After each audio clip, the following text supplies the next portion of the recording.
صحیح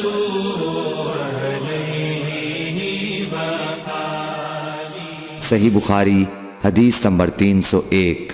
حضرت عائشہ رضی اللہ تعالی عنہا فرماتی ہیں کہ آپ صلی اللہ علیہ وسلم اپنا سر مبارک میری طرف کر دیتے، اس وقت آپ اعتکاف میں بیٹھے ہوئے ہوتے اور میں حیض کی حالت میں ہونے کے باوجود آپ کا سر مبارک دھو دیتی۔ صحیح بخاری حدیث نمبر 302۔ حضرت عائشہ رضی اللہ تعالی عنہا نے فرمایا، ہم ازواج میں سے کوئی جب حائضہ ہوتی اس حالت میں رسول اللہ صلی اللہ علیہ وسلم اگر مباشرت کا ارادہ کرتے آپ ازار باندھنے کا حکم دے دیتے باوجود حیض کی زیادتی کے، پھر بدن سے بدن ملاتے۔ آپ نے کہا، تم میں ایسا کون ہے جو نبی کریم صلی اللہ علیہ وسلم کی طرح اپنی شہوت پر قابو رکھتا ہو؟ صحیح بخاری حدیث نمبر 303۔ نبی کریم صلی اللہ علیہ وسلم اپنی بیویوں میں سے کسی سے مباشرت کرنا چاہتے اور وہ حائضہ ہوتی تو آپ کے حکم سے وہ پہلے ازار باندھ لیتی۔ صحیح بخاری حدیث نمبر 304۔ رسول کریم صلی اللہ علیہ وسلم عید الاضحیٰ یا عید الفطر میں عیدگاہ تشریف لے گئے۔ وہاں آپ عورتوں کے پاس سے گزرے اور فرمایا، اے عورتوں کی جماعت، صدقہ کرو کیونکہ میں نے جہنم میں زیادہ تم ہی کو دیکھا ہے۔ انہوں نے کہا، یا رسول اللہ صلی اللہ علیہ وسلم، ایسا کیوں؟ آپ نے فرمایا کہ تم لعن طعن بہت کرتی ہو اور شوہر کی ناشکری کرتی ہو، باوجود عقل اور دین میں ناقص ہونے کے میں نے تم سے زیادہ کسی کو بھی ایک عقل مند اور تجربہ کار آدمی کو دیوانہ بنا دینے والا نہیں دیکھا۔ عورتوں نے عرض کی کہ ہمارے دین اور ہماری عقل میں نقصان کیا ہے یا رسول اللہ؟ آپ نے فرمایا، کیا عورت کی گواہی مرد کی گواہی سے نصف نہیں ہے؟ انہوں نے کہا، جی ہے۔ آپ نے فرمایا، بس یہی اس کی عقل کا نقصان ہے۔ پھر آپ نے پوچھا، کیا ایسا نہیں ہے کہ جب عورت حائضہ ہو تو نہ نماز پڑھ سکتی ہے نہ روزہ رکھ سکتی ہے؟ عورتوں نے کہا، ایسا ہی ہے۔ آپ نے فرمایا کہ یہی اس کے دین کا نقصان ہے۔ صحیح بخاری حدیث نمبر 305۔ حضرت عائشہ رضی اللہ تعالی عنہا نے فرمایا کہ ہم رسول اللہ صلی اللہ علیہ وسلم کے ساتھ حج کے لیے اس طرح نکلے کہ ہماری زبانوں پر حج کے علاوہ اور کوئی ذکر ہی نہ تھا۔ جب ہم مقام صرف پہنچے تو مجھے حیض آ گیا۔ اس غم سے میں رو رہی تھی کہ نبی صلی اللہ علیہ وسلم تشریف لائے۔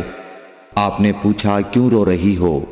میں نے کہا، کاش میں اس سال حج کا ارادہ ہی نہ کرتی۔ آپ نے فرمایا، شاید تمہیں حیض آ گیا ہے۔ میں نے کہا، جی ہاں۔ آپ نے فرمایا، یہ چیز تو اللہ تعالیٰ نے آدم کی بیٹیوں کے لیے مقرر کر دی ہے، اس لیے تم جب تک پاک نہ ہو جاؤ طواف بیت اللہ کے علاوہ حاجیوں کی طرح تمام کام انجام دو۔ صحیح بخاری حدیث نمبر 306۔ فاطمہ ابی حبیش کی بیٹی نے رسول کریم صلی اللہ علیہ وسلم سے کہا کہ یا رسول اللہ صلی اللہ علیہ وسلم، میں تو پاک ہی نہیں ہوتی، تو کیا میں نماز بالکل چھوڑ دوں؟ حضور صلی اللہ علیہ وسلم نے فرمایا کہ یہ رگ کا خون ہے، حیض نہیں، اس لیے جب حیض کے دن جن میں کبھی پہلے تمہیں عادتاً حیض آیا کرتا تھا آئیں تو نماز چھوڑ دے، اور جب اندازے کے مطابق وہ دن گزر جائیں تو خون دھو ڈال اور نماز پڑھ۔ صحیح بخاری حدیث نمبر 307۔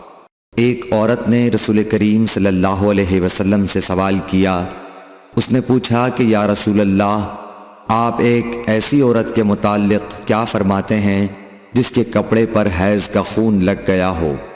تو رسول اللہ صلی اللہ علیہ وسلم نے فرمایا کہ اگر کسی عورت کے کپڑے پر حیض کا خون لگ جائے تو چاہیے کہ اسے رگڑ ڈالے، اس کے بعد اسے پانی سے دھوئے، پھر اس کپڑے میں نماز پڑھ لے۔ صحیح بخاری حدیث نمبر 308۔ حضرت عائشہ رضی اللہ تعالی عنہا نے فرمایا کہ ہمیں حیض آتا تو کپڑے کو پاک کرتے وقت ہم خون کو مل دیتے، پھر اس جگہ کو دھو لیتی اور تمام کپڑے پر پانی بہا دیتی، اور اسے پہن کر نماز پڑھتیں۔ صحیح بخاری حدیث نمبر 309۔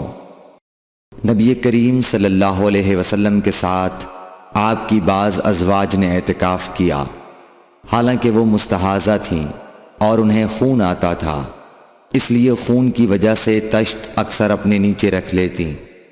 اور اکرمہ نے کہا کہ عائشہ رضی اللہ تعالی عنہا نے قسم کا پانی دیکھا تو فرمایا یہ تو ایسا ہی معلوم ہوتا ہے جیسے فلاں صاحبہ کو استحاضہ کا خون آتا تھا۔ صحیح بخاری حدیث نمبر 310۔ حضرت عائشہ رضی اللہ تعالی عنہا نے فرمایا کہ رسول اللہ صلی اللہ علیہ وسلم کے ساتھ آپ کی ازواج میں سے ایک نے اعتکاف کیا، وہ خون اور زردی نکلتے دیکھتیں، تشت ان کے نیچے ہوتا اور نماز ادا کرتی تھیں۔ Thanks for watching. Don't forget to like, comment, share and subscribe to